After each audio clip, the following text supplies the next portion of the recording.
야고보서 1장 19절에서 21절까지 말씀, 371페이지. 자, 우리 세 절인데요, 다 같이 한 목소리로 읽겠습니다. 내 사랑하는 형제들아, 너희가 알지니 사람마다 듣기는 속히하고 말하기는 더디하며 성내기도 더디하라. 사람이 성내는 것이 하나님의 의를 이루지 못함이라. 그러므로 모든 더러운 것과 넘치는 악을 내버리고 너희 영혼을 능히 구원할 바 마음에 심어진 말씀을 온유함으로 받으라. 아멘.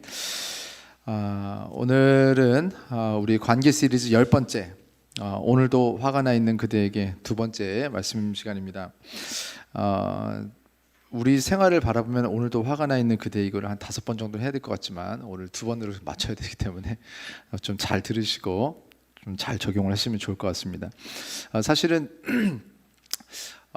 제가 오늘 좀 유머도 많이 넣고 잘해주셨습니다 이렇게 좀 했는데, 어제 밤에 너무 막 무서운 일들이 일어나서 사실은 이게 지금 여기 맞나 그런 생각도 사실은 해요. 지금 너무 많은 청년들이 뭐 꼭 청년만 있는 건 아니겠지만 지금 죽었고, 그러면서 지금 여러 가지 감정이 복합적으로 있습니다. 그런데 우리가 항상 예배는 우리의 감정이 주인공이 되면 안 되고 하나님의 감정이 주인공이 되어야 되기 때문에, 우리가 한 주간 동안 엄청나게 기쁘고 즐거운 일이 있었어도 사순절날 우리가 이렇게 그 십자가 앞에 섰어야 되는 그런 모든 때에 우리의 감정을 다 멈추고 십자가 앞에 있었어야 됐던, 그 하나님 앞에서 있었어야 됐던 그 감정을 우리가 다시 돌아오고, 다른 모든 기억들은 멈추고 하나님의 기억으로 돌아오는 시간이 이 예배거든요. 그래서 우리가 이렇게 속상한 것도 사실은 멈추고, 행복한 일이 있어도 그것도 잠깐 멈추고, 이 예배는 내가 주인공이 되어서 내 감정을 위로해내라고 예배 드리면 안 됩니다. 많은 분들이 은혜 받으려고 예배 드리는 분들이 있는데, 예배는 절대 은혜 받으려고 하시면 안 돼요. 은혜는 주시면 감사한 건데, 예배의 목표가 은혜가 돼버리는 순간부터 예배의 주인공은 내가 됩니다. 내가 지금 은혜 받기 위해서 예배 드리는 거잖아요, 그렇죠? 예배는 그런 게 아니에요. 예배는 월십이라고 해서 하나님께 온전히 드리는 거예요. 뭐냐면 이제까지 아버지께서 베푸신 은혜를 기억해서 감사하고 찬양하고 영광을 돌리는 시간이 예배예요. 그래서 명절에 우리가 그냥 부모님께 가서 인사하고 뭐 이렇게 절도 하고 그냥 그거 하러 가는 건데, 뭘 받을 생각으로 가면 틀린 거예요. 내가 이렇게 절하면은 세뱃돈 주시겠지? 애기들 그렇잖아요. 저희 애기들도 지금도 그래요. 뭐 이게 영상으로 나가기 좀 애매한 얘기긴 하지만 어느 할머니는 돈을 더 많이 주시고 어느 할머니는 세배하면 이만큼 주시고, 이게 지금 계산이 나와 있어요. 나와 있어서 둘 중에 한 곳을 가야 된다면 여기를 가고 싶다. 이런 이게 지금 애기니까, 완전히 아기 때는, 또 신앙적으로 어린 아이일 때는 혹시 내가 받을 게 없나, 내가 교회 가면 혹시 내가 위로를 해주시지 않을까, 혹시 나 기쁨 주시지 않을까, 내가 복 주셔도 돈 받고 건강 받지 않을까. 괜찮습니다. 괜찮아요. 하나님 사랑하지 않아도 구원받습니다. 믿음으로 구원받는 거예요.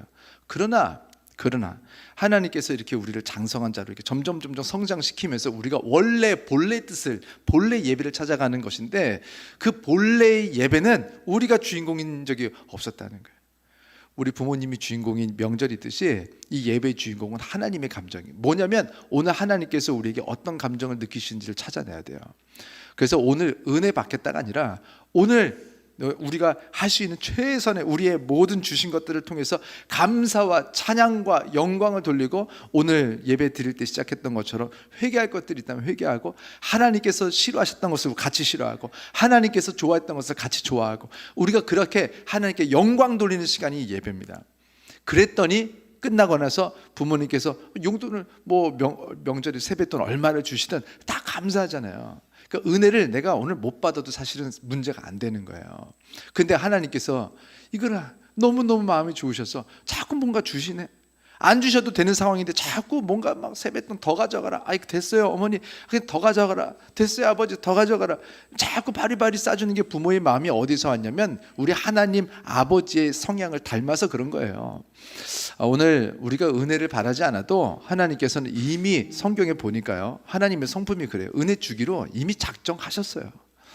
그러나 이왕이면 우리가 은혜를 사모하지 마시고 이 시간만큼은 예배하는 시간만큼은 다 아무것도 하지 말고 우리 하나님께 우리의 감정을 다 올려드리고 하나님께 지난 날들의 모든 기억을 동원해서 감사와 찬양과 영광을 돌려낼 수 있는 시간이 되었으면 좋겠습니다. 그래서 우리의 감정이 조금 다시 처음부터 영으로 다 빠지고 우리 하나님 앞에서만 가져야 되는 우리 감정으로 이 시간 예배드리겠습니다. 제가 어떤 목사님의 설교에서 들은 예화예요. 하와이에서 어떤 한 할아버지가 엄청 부지런하셨대요. 그 할아버지 한 분이 엄청 부지런하신 거예요. 그래서 이 할아버지가 아침마다 일찍 일어나셔서 커피 한잔 하시고 늘 조깅을 하시는 거예요. 늘 조깅을. 근데 어느 날 조깅을 하다가, 이게 하와이에서 있었던 일이에요. 막 조깅을 하고 있는데 야자 열매가 얼마나 커요. 그리고 얼마나 딱딱해요. 막 뛰고 있는데 야자 열매가 하늘에 뚝 떨어지면서 할아버지가 머리를 팍 맞고 그리고 그 자리에서 돌아가신 거예요. 그래서 그 할아버지의 부인이, 아내 되는 분이 그 하와이 그 카운티에다가 소송을 걸었어요. 그래서 정부가 야자나무 관리를 잘못했고 이렇게 위험한 상황인데 이걸 방치했고, 그래서 내 남편이 이렇게 뛰다가 이게 맞아서 죽은 거기 때문에 다 보상을 해야 된다 했는데, 이게 진짜 승소한 거예요. 진짜 이긴 거예요. 미국에는요 이런 승소가 굉장히 많습니다. 좀 이렇게까지 싶은 이런 법정에서 뭐 고소하면 이기는. 그래서 엄청난 액수를 보상을 받았고 이 내용이 신문에 크게 보고가 되었어요.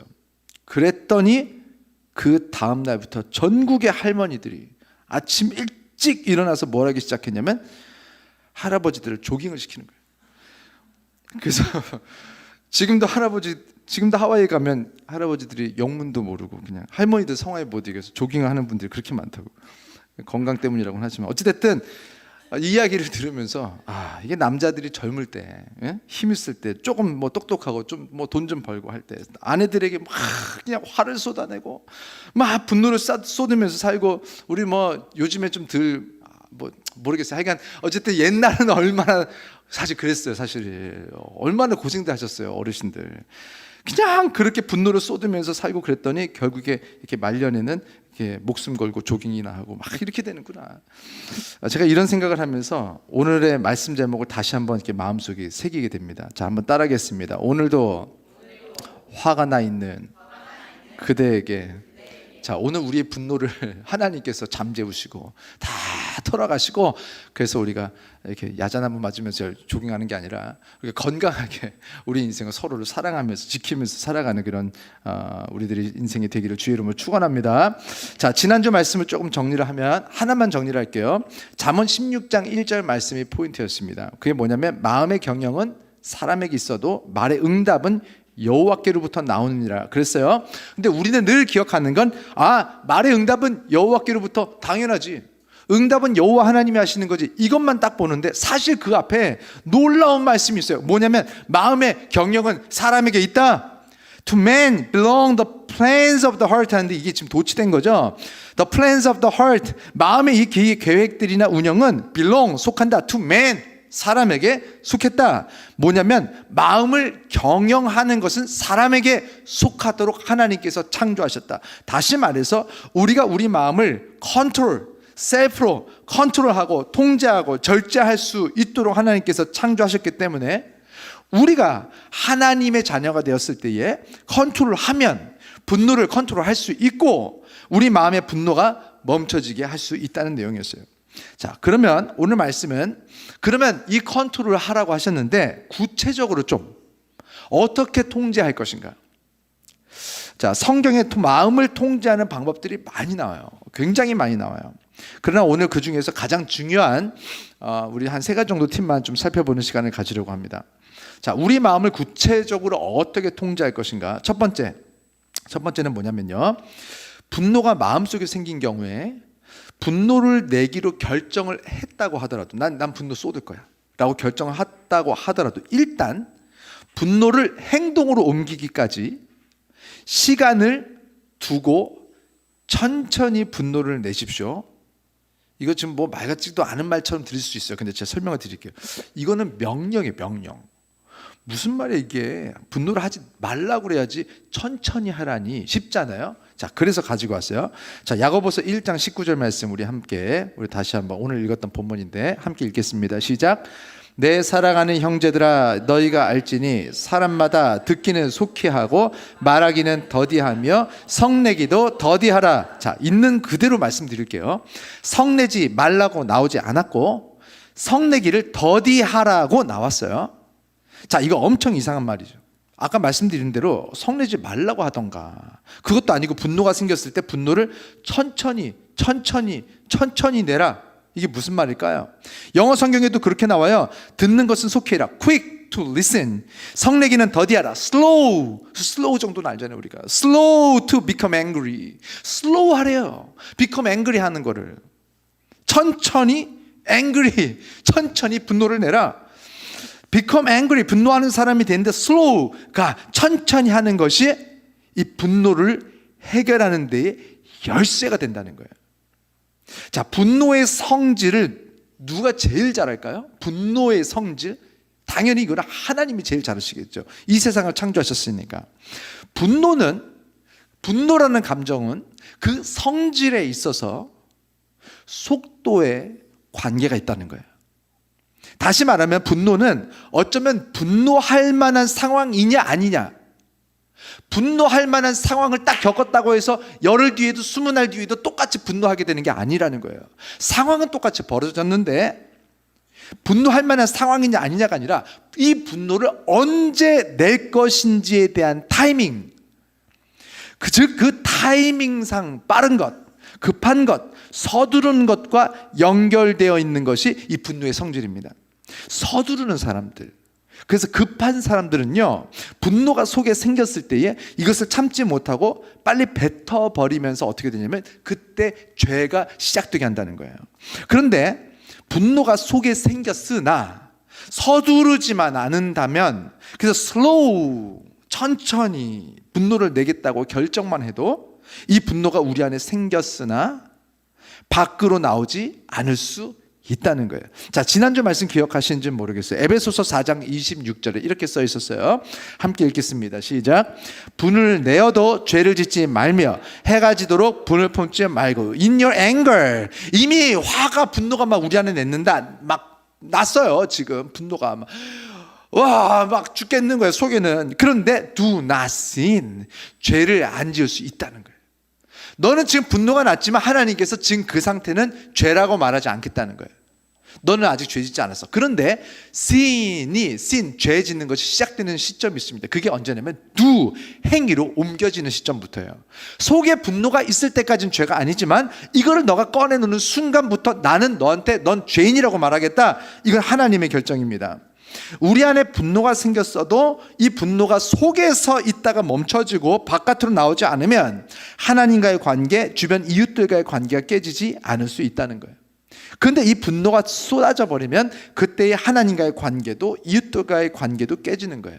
자, 죄를 다시 한번 기억하세요. 제가 이거 몇 번 말씀드렸지만 아마 계속 말씀드릴 거예요. 잊어버리실 테니까. 죄는 뭐냐면 도둑질하고 강도짓하고 이게 죄가 아니라고 했어요. 죄는 뭐냐? disconnected condition, 하나님하고 끊어져 있는 상태가 죄의 상태에 있는 것이고, 죄의 상태가 뿌리가 되었을 때에 그 열매로 나타나는 것들이 도둑질, 시기, 질투, 미움, 다툼. 그래서 우리는 열매로 구원받는 것이 아니라 뿌리로 구원받는다고 했습니다. 그래서 우리는 죽는 날까지 다 회개 못해요. 죄진 거 다 기억나세요? 회개하셨어요? 회개 다 못하셨어요? 어떻게 천국 가시려고 그래요? 다시 말해서 누구도 우리가 지었던 죄들을 다 떠올려서 하나하나 회개해서 천국 갈 수 있는 사람은 아무도 없어요. 다시 말해서 천국은 죄가 없어야 천국 가요. 그러면 우리가 있었던 죄들을 해결하지 못했는데 어떻게 천국을 가겠어요? 다시 말해서 이 시기, 질투, 미움, 다툼, 강도짓, 도둑질, 이게 죄가 아니라는 말이겠죠. 얘네는 처음부터 죄가 아니었던 거예요. 죄의 열매들일 뿐이지. 진짜 죄는 뭐냐면 하나님하고 끊어진 상태가 죄고, 다시 우리가 믿음으로 하나님의 자녀가 되는 권세를 얻었다고 했잖아요. 믿음으로 하나님과 다시 커넥티드, 연결되는 거예요. 믿음으로 하나님과 연결되니까 죄의 상태에서 죄가 아닌 상태, 믿음의 상태, 구원받은 상태로 빠져나오게 되는 것입니다. 다시 말해서 이 분노가 진짜 무서운 것은 무엇이냐면, 분노 자체가 무서운 게 아니에요. 분노를 통해서 하나님과의 관계가 끊어지게 만드는 것이 무서운 거예요. 이게 뭐냐? 죄의 상태, 죄가 해결되지 않은 상태. 그러면 우리는 지옥 가는 상태. 예언돼요. 부부싸움을 심하게 하는 부부가 하나가 있었대요. 너무 힘들어서 요즘 같은 경우는 어떻게든 신청을 해가지고 결혼지옥 그 오은영 박사님한테 어떻게 가보려고 막 하겠는데, 그때는 그게 없었을 테니까 정신병원 이제 막 가는 거예요. 이게 이혼을 좀 안 하려고 애를 쓰는 거예요, 나름대로. 근데 너무 싸우는데 어떻게든 아이들도 있고 막 이혼 안 하고 싶은데 막 사실은 사람이 그냥 같이 살다가 정말 미쳐버린 사람도 있잖아요. 진짜 정신병에 걸려버리기도 하잖아요.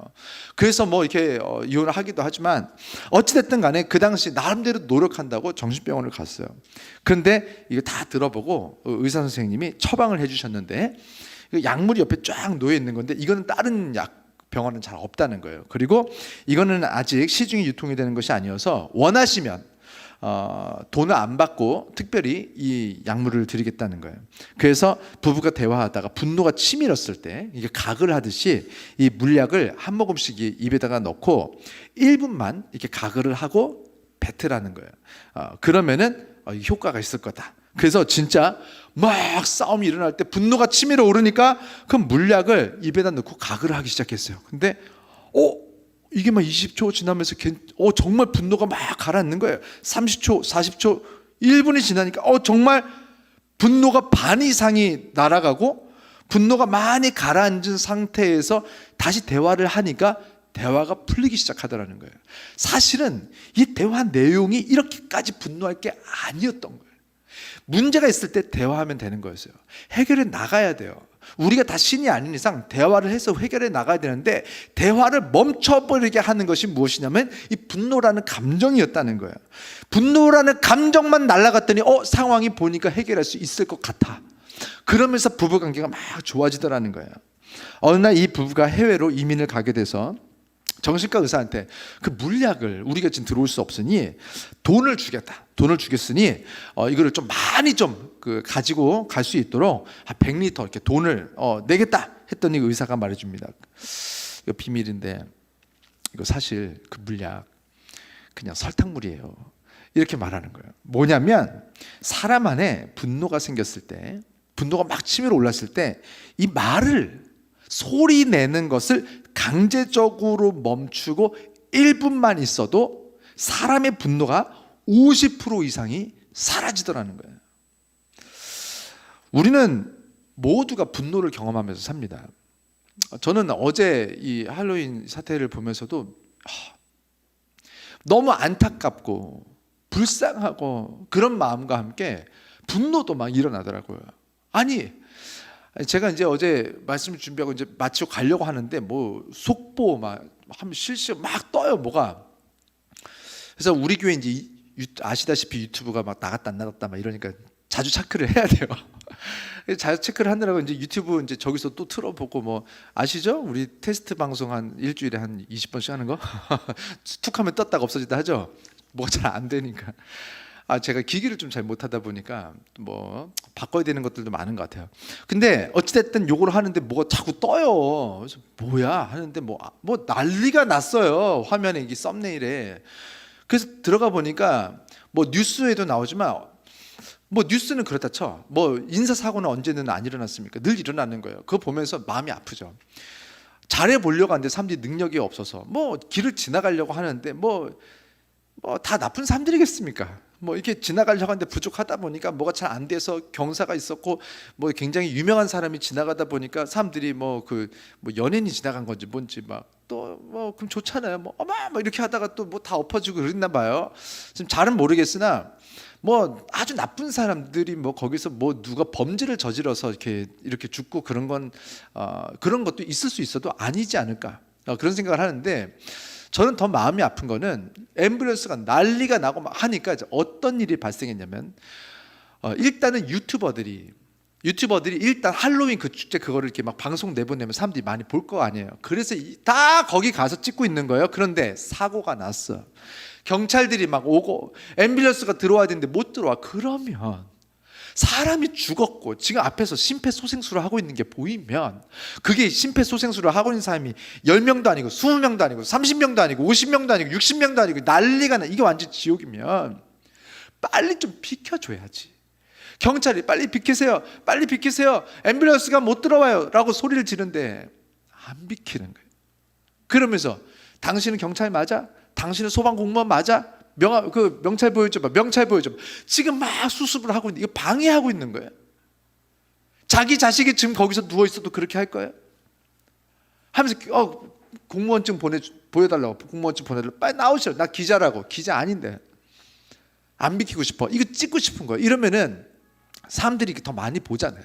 더 많이 보고 방송 수가 이렇게 막 접속자 수가 늘어나면 뭐가 어떻게 됩니까? 내가 유명해지고 내가 돈을 버는 거예요. 요거 하려고 안 비키는 거예요. 사람들이 지금 죽은 사람들을 파란 천으로 막 덮고 있는데 그 파란 천 앞에서 요거 찍고 안 비키는 거예요. 그거를 보면서 인사사고는 언제든 일어날 수 있어. 뭐 고속버스 타고 가다가도 너무 뭐 아파서 피곤해서 깜빡 졸아서 뭐 아니면 돌이 날라서 새가 부딪혀서 뭐 그래서 뒤집어서 죽을 수도 있고 그래요. 인생이 그런 거잖아요. 그런데 일단 사고가 났으면, 우리가 하나님의 형상을 어느 정도 가지고 있으면 그럼 최소한 도우려고 하든가, 지금 핸드폰 이거 찍을 때예요.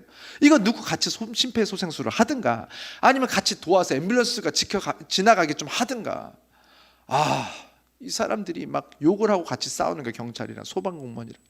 또 어떤 사람들은 막 불이 반짝반짝 날리게 나는데 그 와중에도 노래 부르면서 막 춤을 추는 거예요.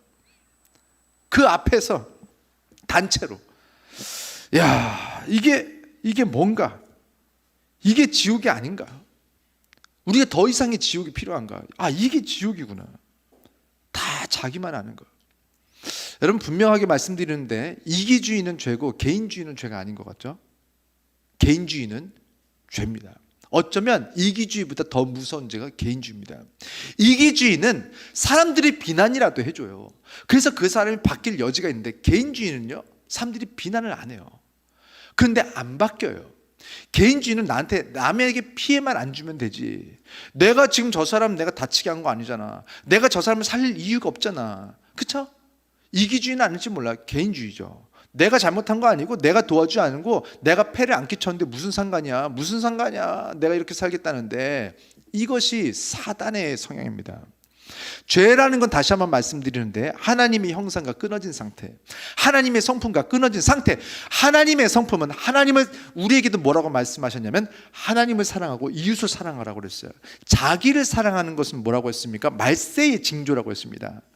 마지막 때가 이르면, 말세가 이르면 사람들이 자기를 사랑하며 탐욕하며 음란하며 우상을 숭배하며 이런 악한 것들의 연장선에서 자기를 사랑하며, 이게 나와서요.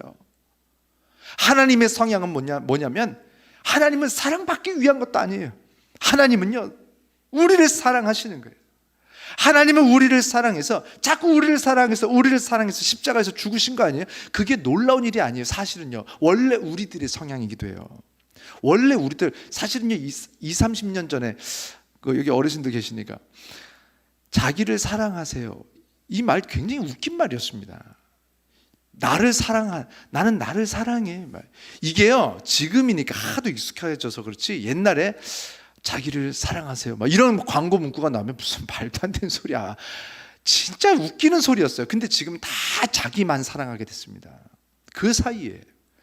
그리고 이웃을 사랑하는 사람들이 이렇게 없어졌어요. 예수 안 믿어도 주변 사람들이 이렇게 안 챙기고, 최소한 앰뷸런스가 번쩍번쩍하는 게 이렇게 40대가 50대가 왔으면 최소한 놀래가지고 비켜주기라도 하고 도와주기라도 하고 좀 요랬는데, 다들 그냥 그래요. 구경 나타 쳐요.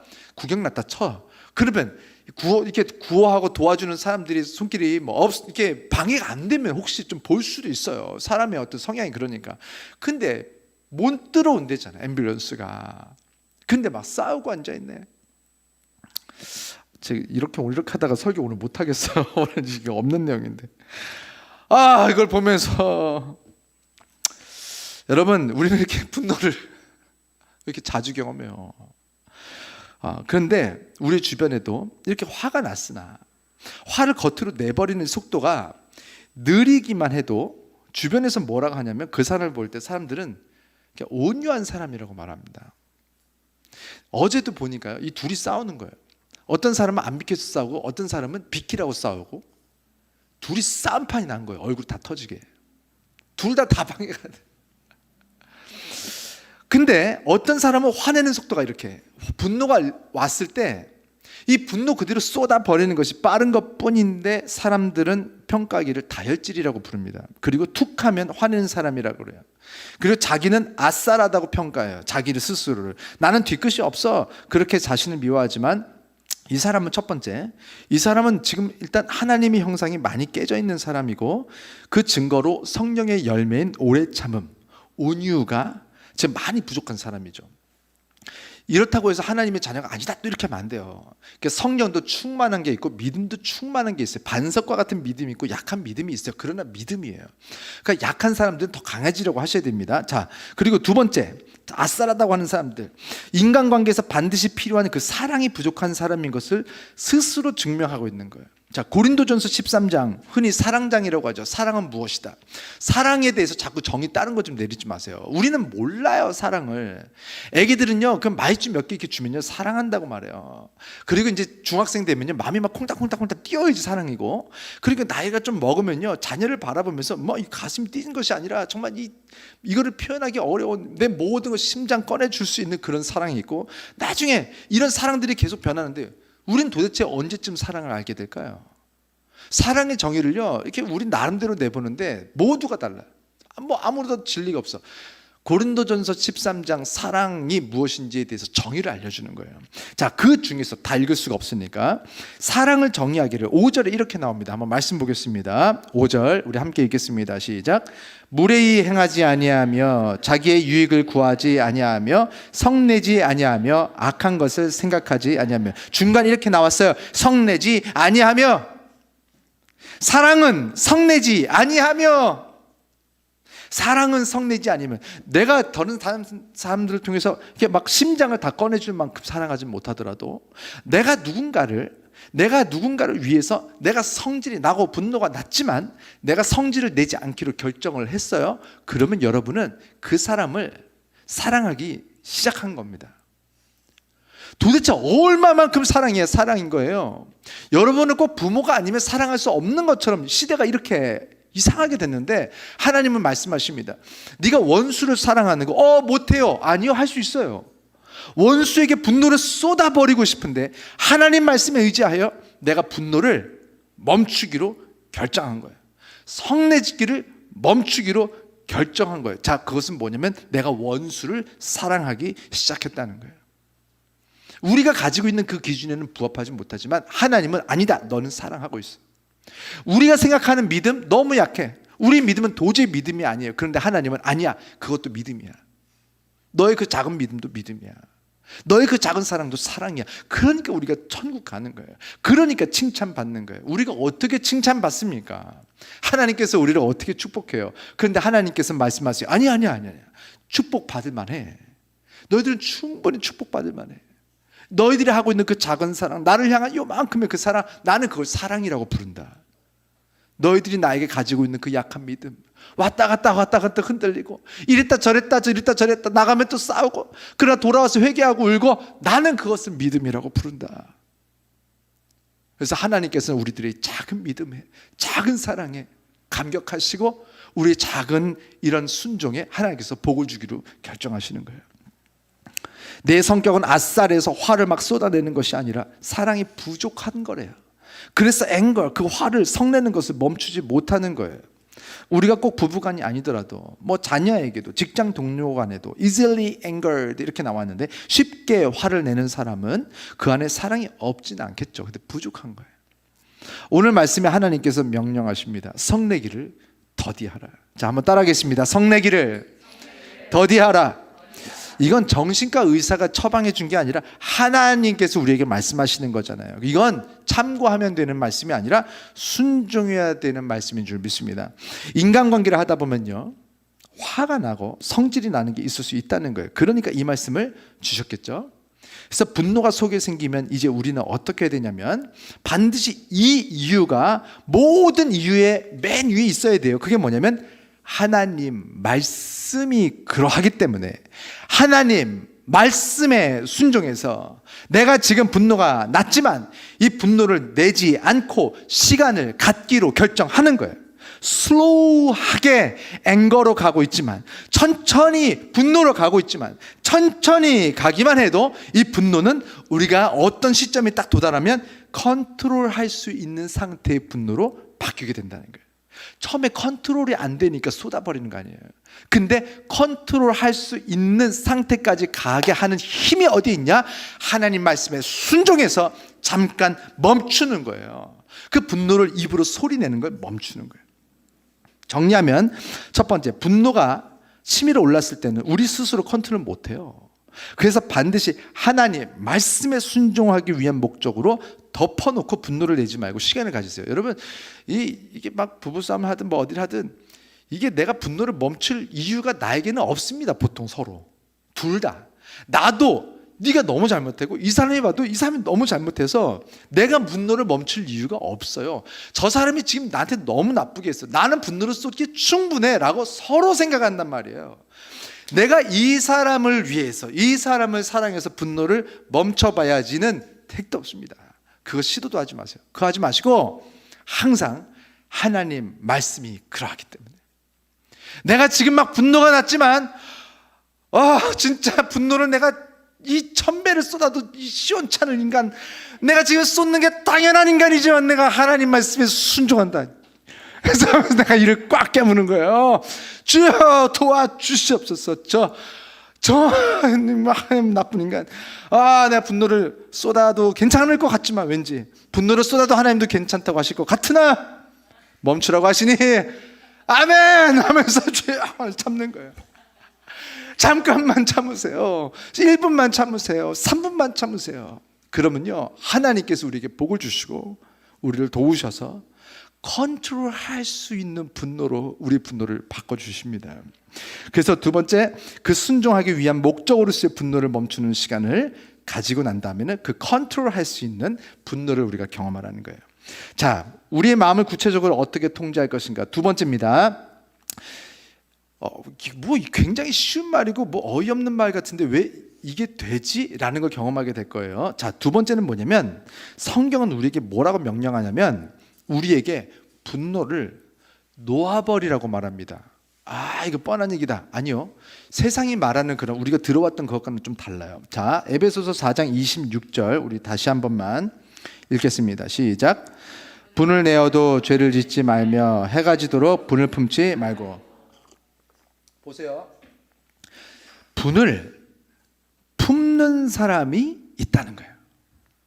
쉽게 말하면 화나는 상황을 자꾸 생각하는 거예요. 그런데 이렇게 분노의 내용을 생각하지 않으려고 하면 좀 안 되면 좋은데 이거 잘 안 될 때가 있어요. 사실 저도 이런 경험을 해요. 제가 새벽에 그 원수를 축복하라는 말씀에 순종해서 제가 새벽마다 제 인생의 원수들을 위해서 기도합니다. 축복기도, 뭐 원수까지는 아니어도 제 마음에 좀 미운 마음이 드는 사람들 있잖아요. 이게 떠올리면 싫은 사람들, 아직도 나를 힘들게 하고 고통스럽게 하고 나를 이렇게 내 인생을 막 어렵게 했던 사람들 이름 적어놓고 우물정자로 이렇게 3만큼, 5만큼, 10이 이제 완벽하게 이제 10은 끝까지 그리고 이제 해서 이제 그분들을 이렇게 축복하는 기도를 해요. 그러니까 저는 말씀에 순종해서 요거 길게 말 안 하겠습니다.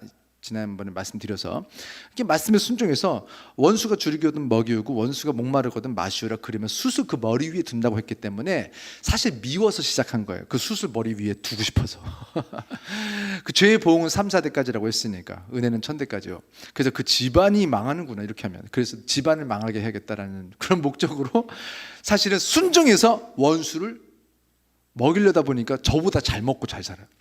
그래서 저 사람에게 필요한 걸 채워야겠다 해서 시작한 것이 축복이었어요. 하나님, 저 사람의 아내가 잘 되게 하시고 자녀들이 건강하게 하시고 뭐 인간관계도 잘 되게 하시고 막 축복하는 거예요.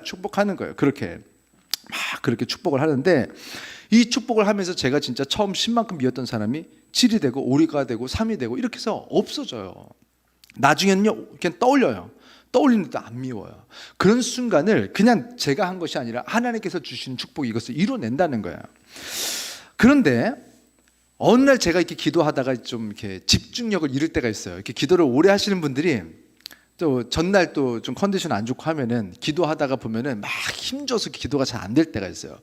그러면은 원수를, 그러니까 저는 보면서 많이 기도하거든요. 기도 제목들 한 15페이지 보면서 읽으면서 우리 성도님들 이름 다 막 부르면서 자녀들 뭐 기도 제목 제가 그래서 안 놓쳐요. 뭐 목사님 이거 기도해 주세요. 그럼 다 적어요. 그래서 보통 2달 기도합니다. 그래서 이렇게 다 기도하고 체크하고 응답받은 건 뒤로 넘겨서 기도 응답 페이지에다가 다시 기록을 또 해요. 하나님께서 몇 날 며칠에 응답하셨음 뭐 이렇게 해가지고 그렇게 하고 있는데, 제가 원수를 이렇게 축복하는 구간에서 정신을 조금 잃은 거예요. 좀 새벽 5시 몇 분, 이게 정신이 이렇게 참 좋은 시간이에요. 그래서 기도하다가 이 축복을 해야 되는데 원수가 저에게 무슨 짓을 했는지가 자꾸 생각이 나는 거예요. 새벽 예배 하는데 음악 찬양 나오는데 맞아, 그놈이 나한테 이렇게 했지. 맞아, 그때 그런 식으로 날 쳐다봤어. 그리고 나한테 뭐라고 했지. 진짜 짜증났어. 맞아, 화나더라. 막 이게 속에서 이것만 한 10분을 생각을 하고 있는 거예요. 기도하고 있는데 막 화가 나요. 눈을 감고 있는데 막 찬양은 나오고 있고 여긴 교회인데 난 목사인데 막 분노가 막 예전에 분명히 기도하면서 12, 3으로 2로 막 다운됐던 사람이 눈을 떠보니 7만큼 미워요. 다시 막 너무 싫어. 이 사람 또 싫어요. 거의 사라진 줄 알았던 분노가 막 다시 일어나요.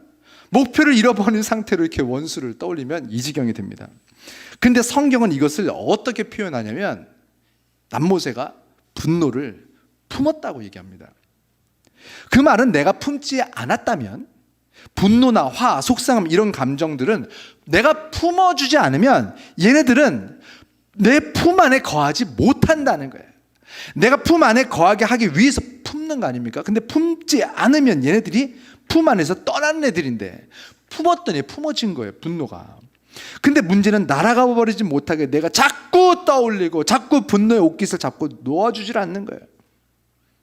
그리고 화나는 상황, 내가 얼마나 억울한지를 자꾸 묵상해요. 여러분, 묵상이요 히브리어로 하가인데 그것은 작은 소리로 읊조리다라는 뜻입니다. 묵상은요 이렇게 눈 감는 게 아니라 오히려 원래는요 작은 소리를 내는 거예요.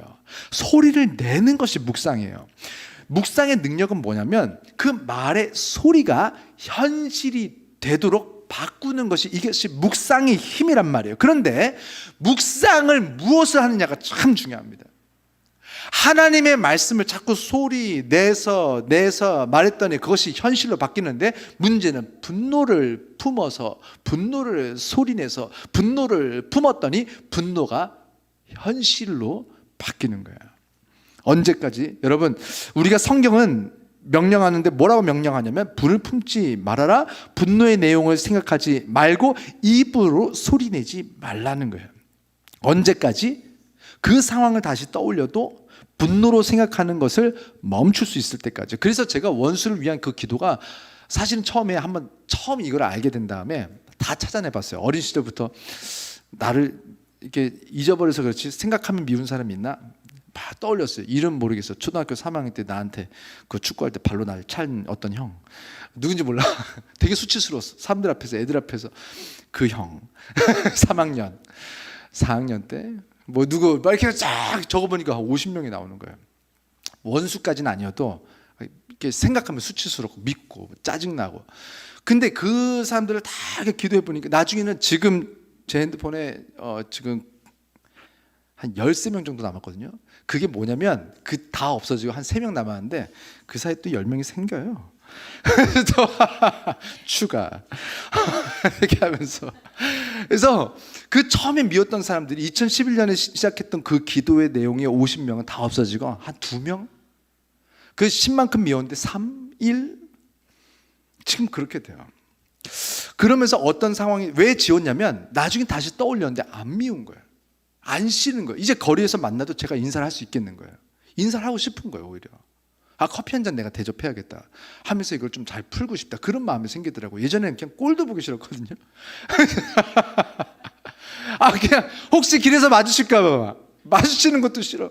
근데 이제는 만나고 싶고 오히려 식사 대접도 하고 싶고, 내가 진짜 하나님께서 가지신 능력이 얼마나 큰지 좀 보여주고 싶다, 하나님의 사랑이 이렇게 크다라는 걸 보여주고 싶다, 그걸 증거하고 싶은 마음이 막 생기더라고요. 이것은 무엇이냐면, 이렇게 그 상황을 다시 떠올리더라도 분노로 생각하는 것을 이렇게 멈출 수 있는 이런 능력이 생기면 어떻게 되냐면, 첫 번째, 자신의 문제와 자신의 잘못이 섞여 있는 경우가 많아요. 사실은 우리가 누군가 원수 가지고 나쁜 관계가 됐을 때 보면 많은 경우 우리가 최소 한 30% 정도의 지분은 우리한테 있어요. 미움받는 짓을 뭔가 했어. 그런데 이 사람이 미워했는데 이제 우린 그것만 기억하는 거예요. 때로는 우리가 더 나쁘게 한 경우도 있습니다. 내가 70을 했고 그 사람은 30을 했는데 우리는 내가 한 70이 기억이 안 나고 나한테 30을 한 원수로 기억을 하죠.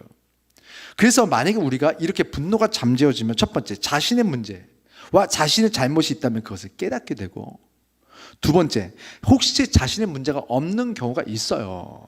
그렇더라도 이러한 불편한 상황들을 피해갈 수 있는 지혜를 하나님께서 우리에게 주십니다. 자, 이것은 하나님의 말씀에 순종하는 사람들에게 주시는 축복이에요. 자, 마지막으로, 요거는 짧게 하겠습니다. 분노가 멈춰지지 않을 때 어떻게 해야 되는가? 세 번째, 그럴 때일수록, 분노가 멈춰지지 않을 때일수록 예배를 더 드리시고 말씀을 더 들으시고, 제일 중요한 말씀을 소리 내서 말하세요. 자, 오늘 야고보서 말씀에서 분노에 대한 말씀을 쭉 하다가 갑자기 이런 말씀이 나와요. 야고보서 1장 21절 우리 함께 읽어보겠습니다. 1장 21절 시작. 그러므로 모든 더러운 것과 넘치는 악을 내버리고 너의 영혼을 능히 구원할 바 마음에 심어진 말씀을 온유함으로 받으라. 이거 잘 보셔야 돼요. 이것이 좀 약간 신기한 거예요. 분노하고 있는 사람에게 왜 말씀을 온유함으로 받으라는 말이 나왔을까요? 그런데 그냥 그 말씀이 그냥 말씀이 아니라 이게 중요해요. 너의 영혼을 능히 구원하는 말씀이라고 했을까요? 왜? 다시 말해서 분노는요, 내가 멈추지 않고 분노를 계속해서 내버려 두면 그 영혼은 구원이 필요한 사람의 상태가 된다. 뭐냐면 나는 구원을 받았다라고 생각을 했는데 지금 내 분노를 내버려 두면 어떻게 되냐면 나는 지금 다시 구원이 필요한 사람이 된다는 거예요. 다시 말해서 구원을 잃어버리게 하는 능력이 어디 있다면 분노에 있다는 거예요.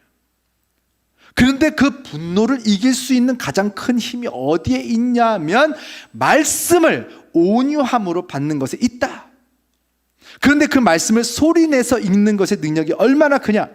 모세가 이스라엘 백성 250만 명을 애굽에서 데리고 나와요. 그리고 가나안 땅에 도착하기 직전에 여호수아를 후계자로 세우고 모세는 죽어요. 그런데 생각보다 많은 말을 남기지를 않아요.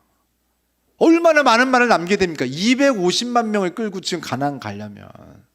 그런데 몇 마디 남기지도 않아요. 근데 그 중에서 가장 중요한 말이 이 말이에요. 여호수아 1장 8절 말씀. 우리 한 목소리로 여호수아 1장 8절 말씀 읽어보겠습니다. 시작. 이 율법책을 내 입에서 떠나지 말게 하며 주야로 그것을 묵상하여 그 안에 기록된 대로 다 지켜 행하라. 그리하면 내 길이 평탄하게 될 것이며 내가 형통하리라. 자, 보세요. 이 말씀이 눈에서 떠나지 않게 하는 것이라고 말했어야 됐던 거 아니에요? 그런데 왜 입이라고 했을까요? 이 율법책을 내 입에서 떠나지 말게 하며 말씀을 계속해서 소리내서 읽으라는 거예요.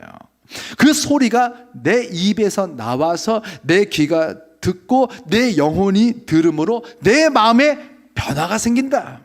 그것이 말씀으로 이 세상을 창조하신 하나님의 형상을 닮은 우리 하나님의 자녀들에게 나타나는 놀라운 힘이자 능력입니다. 하나님은 다르게 창조하실 수 있는데 말씀으로 창조하셨다고 그랬어요. 근데 우리를 자신의 형상을 따라 자신의 모양을 따라 우리를 창조하셨대요. 그랬더니 우리의 입에, 우리의 말에, 우리의 말씀에 능력이 있는 거예요. The word of God, 하나님의 말씀이라고 하잖아요. 그런데 the word of man, 사람의 말도 있어요. 그 말은 어디서 나온 것이냐면 하나님의 말을 따라서 창조가 된 거예요. 그래서 그것이 말씀으로 이 세상을 창조하셨다. 다시 말해서 소리 자체가 무서운 힘을 가지고 있는 거예요. 그래서 우리가 복음을 전할 때에도 소리를 잘 활용해야 됩니다. 로마서 10장 17절 말씀 보세요. 그 소리에 집중하면서 로마서 10장 17절 함께 읽겠습니다. 시작. 믿음은 들음에서 나며 들음은 그리스도의 말씀으로 말미암았느니라. 물론 듣지 못하는 분들이 있겠죠. 청각장애인 분들, 말씀을 읽는 것만으로도 믿음이 들어가죠. 왜 안 들어가겠어요? 그런데 하나님께서는 성경 전체에 왜 이렇게 말하고 듣는 것, 말하고 듣는 것, 말하고 듣는 것으로 이 세상이 창조되기도 하고 파괴되기도 하고 복을 받기도 하고 심판을 받기도 하고, 이 율법책을 너희 입에서 떠나지 말게 해라. 너희 입에서 계속해서 말씀의 소리 나게 해라. 소리에 대해서 왜 이렇게 하나님께서 중요하게 생각하시냐고요. 그리고 너의 입에서 떠나지 않게 하면 그 끝에 뭐라고 써 있어요? 너의 길이 평탄하게 되고 형통하게 될 것이다. 분노가 딱 올라오면요, 신기한 게요, 뭔가 소리를 내고 싶어져요. 반대로, 그렇죠? 분노가 나면요, 보통 어떤 소리 내요? 이거 하지 마세요. 위험하다. 생각해보니까 위험하네. 그냥, 나 진짜, 막 무슨 소리를 막 내고 싶어요. 그렇죠? 그러면 뭔가 좀 시원한 것 같잖아요. 소리를 내고 나면. 신기한 거예요. 소리를 내면 상황이 바뀝니까? 안 바뀌었잖아요. 안 바뀌는 거 알잖아요. 근데 소리를 내고 싶어요. 모든 사람들이. 이거 하나님께서 사람들에게 만들어 놓으신 거예요. 내 감정을 소리로 연결하고 싶게 사람들이 만들어졌어요. 창조됐어요. 근데 심지어 많은 사람들이 이렇게 소리를 그냥 내지 않고 욕을 막 섞어가지고 막 크게 그냥 소리를, 아주 찰지다라는 말을 요즘 이렇게 긍정적으로 하시는데, 이렇게 센 소리, 된 발음을 그냥, 하여간 그 발음 잘하는 분들이 있죠. 탤런트 김수미 씨가 그냥 욕을 얼마나 잘합니까? 그분 욕 잘해가지고 인기 있는 거 아니에요? 대리만족 같은 거, 그렇죠? 와, 그냥 나도 저 상황에서 저렇게 쏟아부었었으면 얼마나 좋았을까. 근데 물론 김수미 씨야 연기를 하신 거지만 우리 주변에도 욕 잘하시는 분들 꼭 한두 분들 계시잖아요. 혹시 여기도 자 없기를 바라면서, 자, 그래서 이렇게 욕도 잘하고 분노도 막 잘 쏟아내고 하는 분들이 신기하게 건강해요.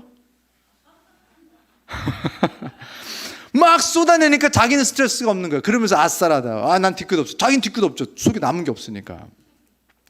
그래서 그렇게 막 건강하게 욕 잘하는 분들이 이 세상에서도 오래 사세요. 그리고 죽으면 지옥에서도 오래 사세요. 장수하시는 거예요. 지옥에서도 장수촌 마을 막 이장하고. 웃자고 하는 말이지만 이렇게 분노가 올라와도 뭔가 악한 소리를 내고 싶어지고, 악한 소리지만 그 악한 소리를 내고 나면 뭔가 마음의 변화가 온다. 소리가 변화를 준다. 사람의 상태에 소리가 변화를 준다. 아주 강력하게. 그런데 이렇게 악한 소리도 능력이 있다면 하나님의 말씀, 그 말씀의 소리는 얼마나 더 능력이 있을까요? 믿음은 들음에서 나며, 누군가는 소리를 내면 그 소리를 듣고 그 말씀의 소리를 들었더니 믿음이 나서 그 믿음으로 하나님의 자녀가 되고 천국 백성이 된다. 이 얼마나 놀라운 능력입니까? 어제 막 누군가 죽었을 때 누군가 소리를 내서 그 사람이 살아날 수만 있다면 그 소리의 힘이 얼마나 크고 그 소리를 얼마나 사모하겠습니까? 여러분, 이 땅에서 잠깐 살다 죽는 거, 이게 100년이요. 영원에 비하면 0.000000001%도 안 되는 거 아니에요. 그런데 이 영원한 인생을 살게 하는 능력이 이 소리, 말씀의 소리에 있다면 여러분, 우리들은 그 소리를 내야 하지 않겠습니까? 이 시간 우리 찬양 부르고 기도하려고 하는데요, 얼마 전에 우리 우희승 권사님께서 특송하신 그 곡을 오늘 찬양하려고 그래요. 가사 중에 이런 가사가 있어요. 나의 감정과 생각, 나의 모든 의지와 언어도 주의 영으로 충만히 채우소서. 나의 감정에, 나의 언어에도 주의 영, 성령님의 도우심을 구하는 거예요. 어제 할로윈 그 참사를 보면서 마음이 너무 안 좋아요. 물론 행정가들은 더 좋은 행정을 만들어서 이런 사태가 생기지 않도록 도움을 줬으면 좋겠어요. 근데 저는 좀 더 안타까웠던 것은 이렇게 사고가 일어난 후에 그 사고를 바라보는 주변 시민들의 마음, 그 태도, 그 언어, 여기에 이걸 보면서 죽어가는 우리 이웃들, 그리고 우리 형제 자매들을 바라보는 우리들의 마음, 우리들의 감정에서 성령님이 이제는 안 계시는 것 같다. 그런 마음, 그런 생각이 들었어요. 우리가 분노를 우리가 제어해야 하는 이유, 오늘 계속 말씀을 전하고 있는데, 분노만 문제가 아니라 하나님의 마음이 우리 안에 없어지는 것이 문제입니다. 우리의 감정이 하나님의 감정을 담지 않는 것이, 그것이 이 모든 일들의 핵심 문제, 그리고 우리들이 망하게 하는 문제, 그리고 우리가 벗어나야 하는 문제이지 않을까. 이 시간 우리가 찬양하면서 나의 감정과 생각, 내 모든 의지와 언어에 성령님 충만하게 임하시고 하나님의 형상으로 살게 하옵소서, 이렇게 함께 기도하겠습니다.